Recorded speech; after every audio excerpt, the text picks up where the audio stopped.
students, in surface chemistry today we are going to see the preparation of colloid. In previous video we learned the type of colloid, what are colloid, type of colloid. In previous video we learned. In this video we are going to see the preparation of colloid. The first method is dispersion method. In this dispersion method the size of the particle is bigger. We have to change the bigger particle into colloidal size, that is called as dispersion method. The next method is condensation method. Condensation method is the particle size is very small. We have to change the particle size into colloidal size. That method is called as condensation method. So these two methods under the topic preparation of colloid. The next one is purification of colloid. Then after the preparation, the colloids contain some impurities. That impurity we have to remove it. So for that purpose, the following dialysis, electrodialysis, ultrafiltration method is used for purification of colloid. The next one, properties of colloid. We are going to see the size, shape, color and up to optical and kinetic property of colloids in this video. So rest of the lesson in PPT. Preparation of colloid. Many lyophilic substances. Lyo means solvent, philic means attractant. So solvent attracting substances, just you are going to add water, afterward giving warming, we converted into colloidal form. The next one, rubber. Rubber is a organic substance, so it is never attracted by the water because it is not water solving substance. So it is need organic solvent. So benzene is a organic solvent. So rubber form colloidal solution with benzene. The next one, we know soap solution. How can you produce the soap solution? Just adding water with the soap. That soap solution is a colloidal form. Colloids are prepared by two general method. They are dispersion method and condensation method. Dispersion means we have to take the first larger particle, that larger particle breaking into smaller particle, that is smaller means colloidal form. So larger particle is changed into a colloidal form by dispersion method. The next one, condensation method. First of all, it is in a smaller size. That smaller size molecules are converted into larger colloidal size molecule. That method is called as condensation method.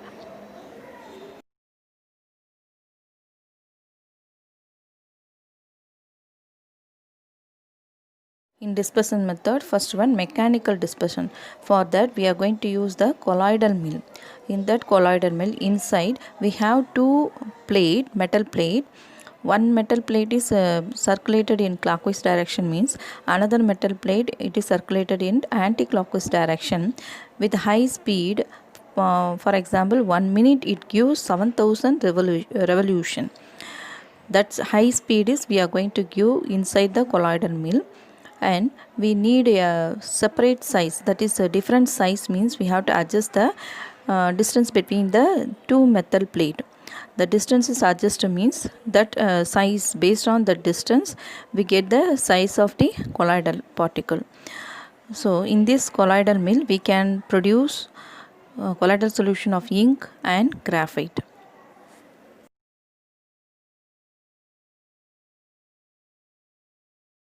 Electrodispersion. In this method we are going to prepare the colloidal solution of metal. For example, copper, silver, gold, platinum. These metal if you put in water, can we get the colloidal solution ordinary temperature? No, it is not possible. So for that purpose only we are going to give the current of 1 ampere bar 100 volt. It is given by the electrode. In between the two electrode, one arc is produced. That arc containing the metal. You see in the diagram there is a yellow color. It is a arc ma. In between the two electrode we have yellow color, that is called as arc. Here only we are going to put the metal. So when you give the electricity, that arc containing metal immediately form into vapor, but that arc surrounded by the water. So the vapor immediately condensed to form a colloidal solution, and that water is surrounded by the ice, so that the immediate condensation is we are going to get. Now you formed the colloidal solution, but the colloidal solution make into stabilized by alkali hydroxide. So the water should contain the alkali hydroxide to stabilize the colloidal solution. This method is prepared by George Predick in 1898. He first prepared the colloidal solution of platinum. Afterward, the Swerdberg, he modified this method for the preparation of non-aqueous. Non-aqueous means, what is aqueous? Aqueous means water soluble, but it is a non-water water. It is not soluble by water. That substance can be prepared as a colloid with that method. So what are the substance means? Pentane, ether and benzene. These are all inorganic compound. They are not soluble in water. So these substances are made into colloids with the help of high frequency alternating current. This current is prevent the decomposition of liquid. What is decomposition? Decomposition means, for example, benzene formula is C6H6. I need benzene as it is as a colloidal substance, but during the current distribution, the benzene is decomposed as carbon and hydrogen, but I don't want to decompose as carbon and hydrogen. I need the benzene as it is as a colloidal solution. So that only we are going to use the high frequency alternating current in this electrodispersion.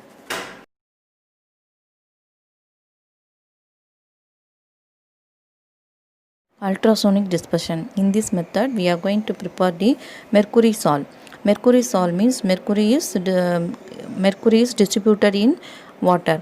For that, the mercury and water we are going to take in a container. That container is placed in the oil. That here, that when the ultrasonic vibration that is produced by quartz generator, that vibration is spread through the oil and transfer the vibration to the vessel, and the vessel containing mercury in water, that mercury is distributed in water and it produces the mercury sol. So the ultrasonic dispersion means here we are going to use the sound waves. That frequency should be a more than 20 kilohertz. That is a audible limit. That transformation of this ultrasonic transformation, the bulk amount of molecule that is break into colloidal form, that is called as ultrasonic dispersion. The next one, peptization. First of all, see the example. The AgCl. AgCl means silver chloride white precipitate. That white precipitate we can convert it into AgCl colloidal form with the help of HCl. So the process peptization means conversion of precipitated material into colloidal form, that is called as peptization process. In this peptization process we use HCl, that is called as electrolyte. That electrolyte is called as peptizing agent or dispersing agent.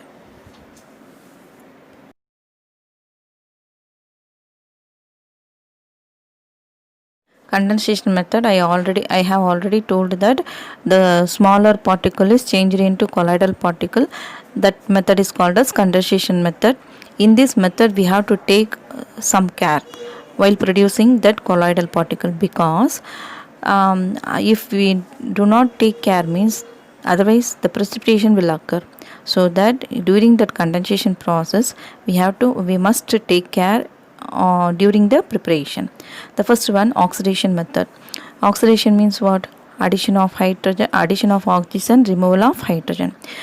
In this method we are going to prepare the non-metal colloidal solution, that is sol of non-metal are produced by oxidation. See the first one, HiO3, that is iodic acid is added with HI, hydroiodic acid. It gives water plus iodine, that is iodine sol. How it is iodine sol means in product side the iodine solid particle are distributed in water.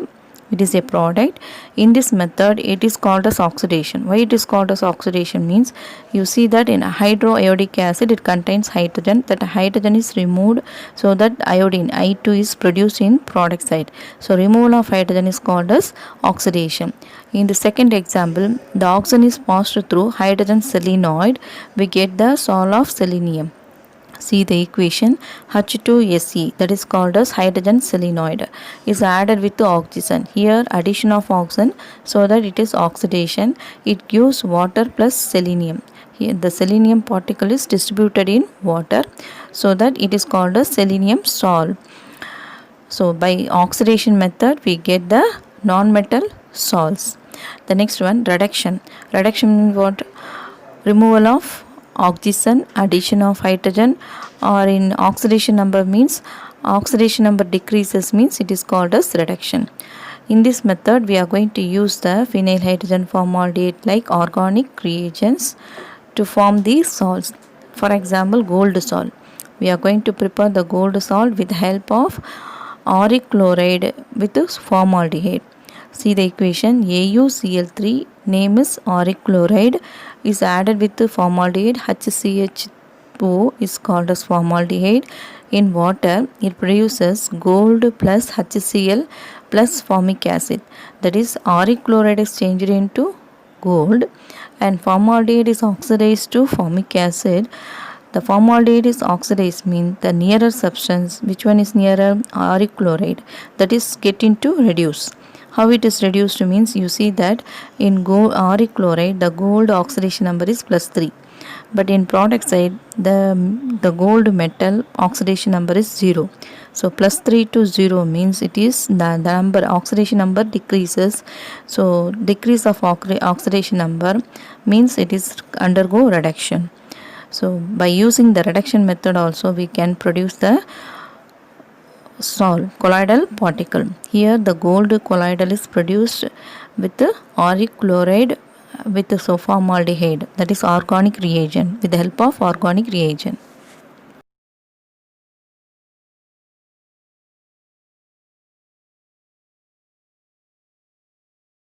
With the help of hydrolysis process we can produce the metal hydroxide salt. For example, ferric chloride, it is added with the water. The water split into HOH. The H is reacted with the Cl of ferric chloride. We get HCl. And the remaining OH is reacted with the Fe. We get FeOH thrice. That is called as ferric hydroxide. Here the hydroxide salt is produced with the help of hydrolysis process. The next one, double decomposition. This method is suitable for water insoluble salt, to prepare the water insoluble salt. For example, arsenic sulfide. It is not soluble in water, but we have to produce the colloidal form of arsenic sulfide. For that purpose, hydrogen sulfide gas is passed through arsenic oxide, that one of the oxygen is removed from the arsenic oxide. Instead of that oxygen the sulfur is substituted, and hydrogen it gets oxygen from arsenic oxide, so that water is produced. Now see the product side, we get arsenic sulfide, it is in yellow color, that solid particles are distributed in water. So we get the arsenic sulfide colloidal particle. Then here that reaction name is called as double decomposition. Why it is called as double decomposition means arsenic oxide decomposes as arsenic and then oxygen, and hydrogen sulfide it is also decomposes as hydrogen and sulfur. Afterward that arsenic is reacted with the sulfur, it gives arsenic sulfide, and oxygen reacted with the hydrogen, it produces water. The next one, decomposition method. Here we are going to prepare the free sulfur, that is insoluble in water, but we have to produce the sulfur salt. So with the help of this decomposition method we are going to prepare the sulfur salt. For that, a small amount of acid or dilute solution of sodium thiosulfate, it is decomposes and produce the sulfur in water, that is sulfur particle is distributed in water. So we get the sulfur salt along with the sulfur dioxide, and this method it produces blue, yellow and even red color. It depends on the size of the colloidal particle. The growth of the growth and size of the colloidal particle, the color will be varied.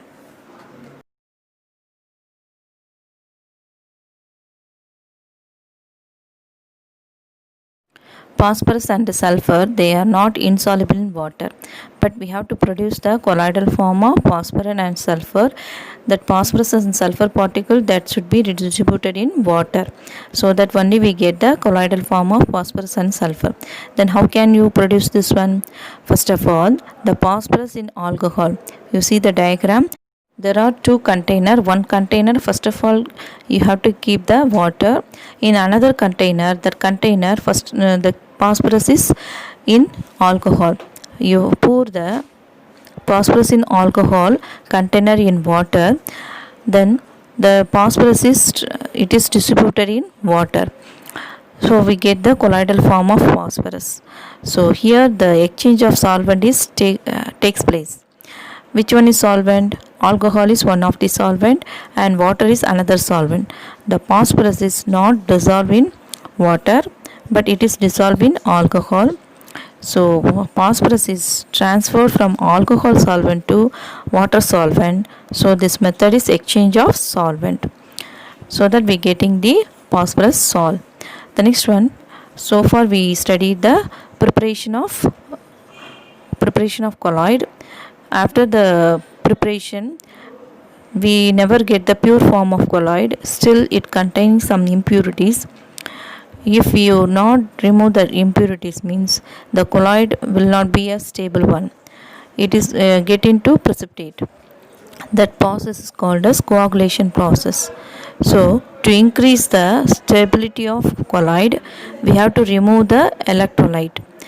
So to remove electrolyte, the following process are used. What are they? Means dialysis, electrodialysis, ultrafiltration.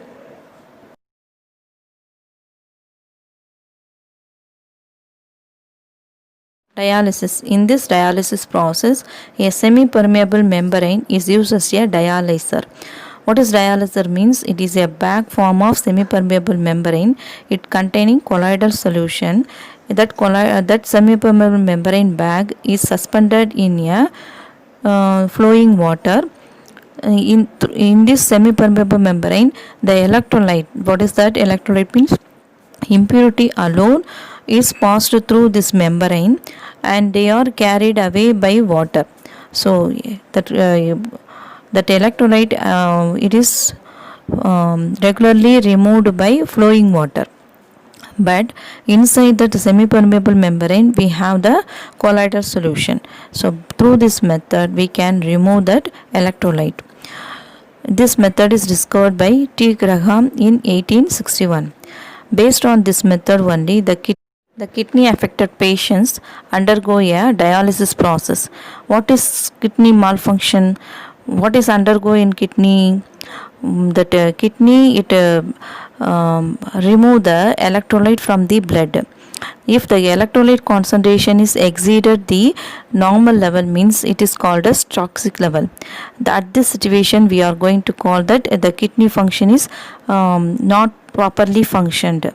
So in dialysis process, what they are doing means they recycle the patient's blood.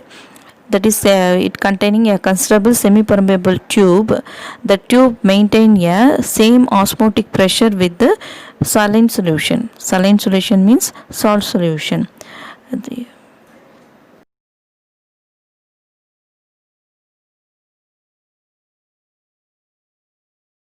Electrodialysis. In the previous slide we have learnt dialysis. In that process, the impurity, that is electrolyte from the colloidal particle, is removed with the help of flowing water.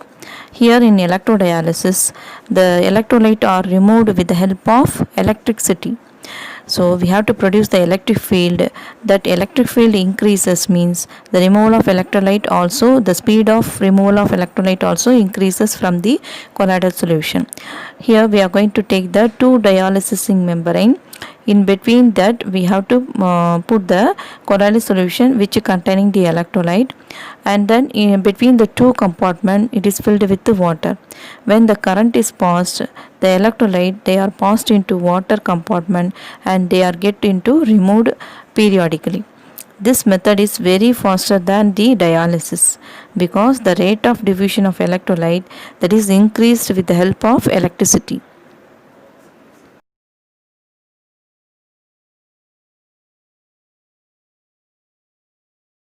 For filtration process, if you use the ordinary filter paper, the bore size of the ordinary filter paper is very large when compared to the size of the colloidal particle. If you use ordinary filter paper, that colloidal particle also filtered with that impurity, so we can't purify that colloidal particle with the help of ordinary filter paper. So we separately use ultra filter paper, that is that membranes are made by using collodion, cellophane or whisking. Here the collodion means it is given in the last line. What is collodion means? It is a 4% solution of nitrocellulose in the mixture of alcohol and water. Then here that ultra filter, what is the ultra filter means? It is a membrane that is made by collodion, cellophane or whisking. If you use this ultra filter, the colloidal particle not filtered, the colloidal particle remain in the filter paper, the impurities alone passed through it, and this process is a slow process, so that we have to use the pressure to increase the rate of the filtration. What is now ultrafiltration means? The separation of salt particle from the electrolyte by filtration process through a ultrafilter means it is called as ultrafiltration.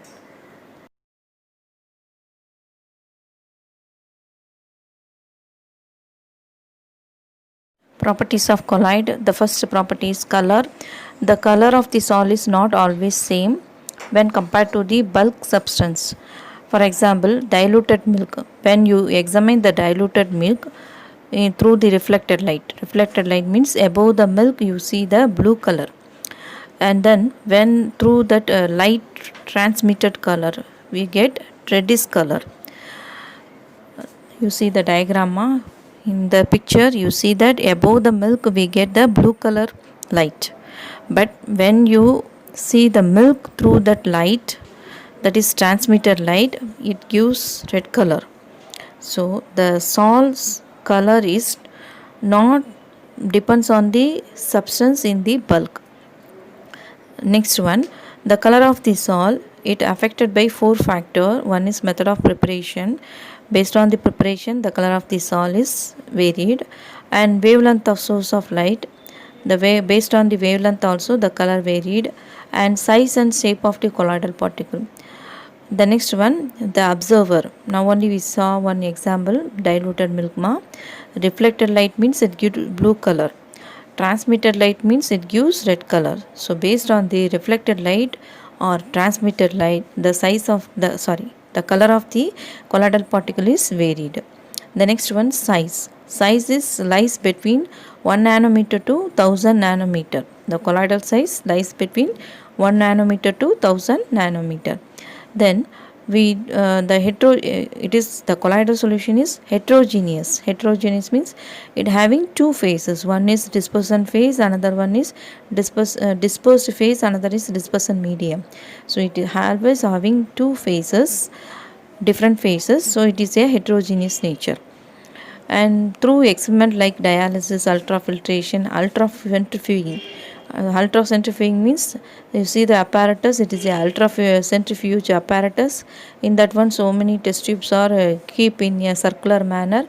If you give a rotation, that force is called as ultracentrifuge force. So through that we come to know that the colloidal solutions are heterogeneous. Heterogeneous means it containing two phases. What are they means? One is dispersion medium, another one is dispersed phase.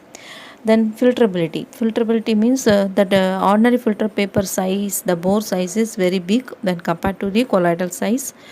So we can easily we can't using that ordinary filter paper for filtration of colloidal particle.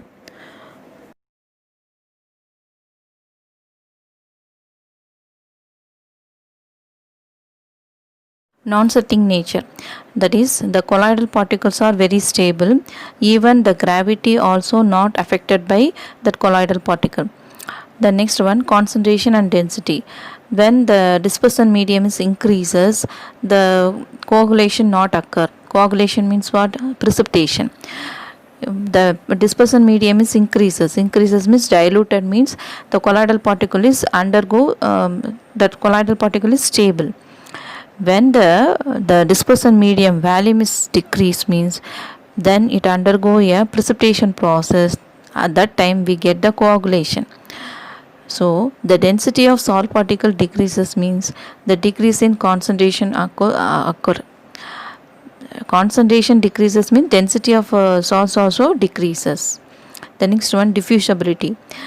That through membrane colloidal particles are diffuses less, but through solutions they are diffuses through membrane. The next one, colligative property. What are the colligative property means? Elevation of boiling point, depression in freezing point, and osmotic pressure. These were we studied in our 11th standard. Then the osmotic pressure, it is used to find out the molecular weight of colloidal particle. Which one is used for? Osmotic pressure colligative property is used to find out the molecular weight of colloidal particle. The next one, shape of colloidal particle. Arsenic sulfide, that colloid is shape is spherical shape. And ferric hydroxide colloidal particle, blue gold salt particle, the shape of that particle is disc or plate like. The next one, W3O5, that is tungsten oxide salt, tungstic acid salt, the shape is rod like.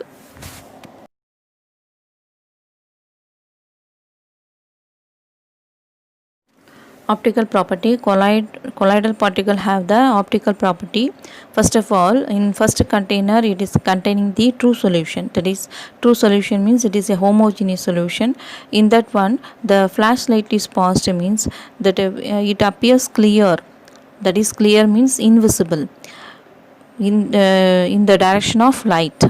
But when you observe the light in the perpendicular direction, you get a dark color through the true solution.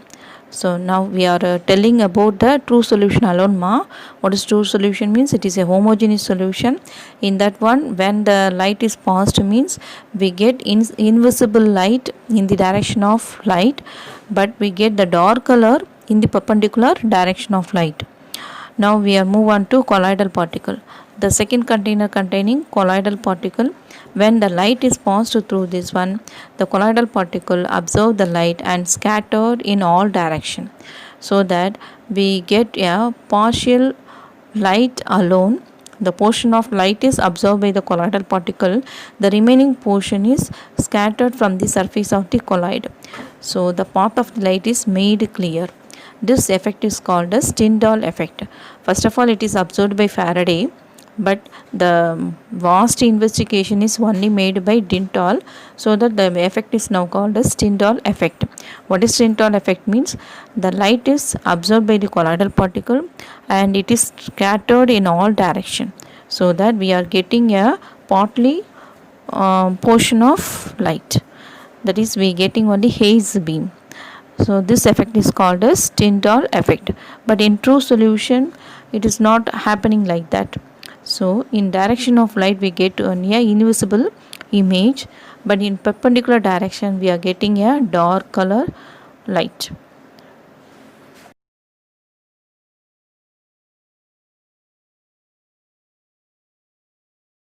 Kinetic property. When we examine the colloidal particle in dispersion medium, the colloidal particles are followed a random zigzag ceaseless motion. This movement is called as Brownian movement. That why it happening means the colloidal particles it is continuously bombarded with the molecules of dispersion medium, so that they follow the zigzag random continuous movement. Continuously they are collides. Bombarded means collide with each other, so that it follow the zigzag random continuous movement. Okay, this continuous movement, from that continuous movement, what is the use of us? The first one is we can calculate the Avogadro number. The Brownian movement enable us to calculate Avogadro number. The next one, we can confirm the kinetic property. How it is means, the temperature increases means the colloidal particles also the movement of colloidal particle also increases. This confirm the kinetic property. The next one, the stability of colloids also understandable. How it is means that random movement, they do not allow the colloidal particle to come closer, so that they do not get into condense. So in Brownian movement, they does not allow the colloidal particle to be acted on the gravity force, so that the stability of they do not get into precipitate, so that we can understand the stability of colloids through the Brownian movement.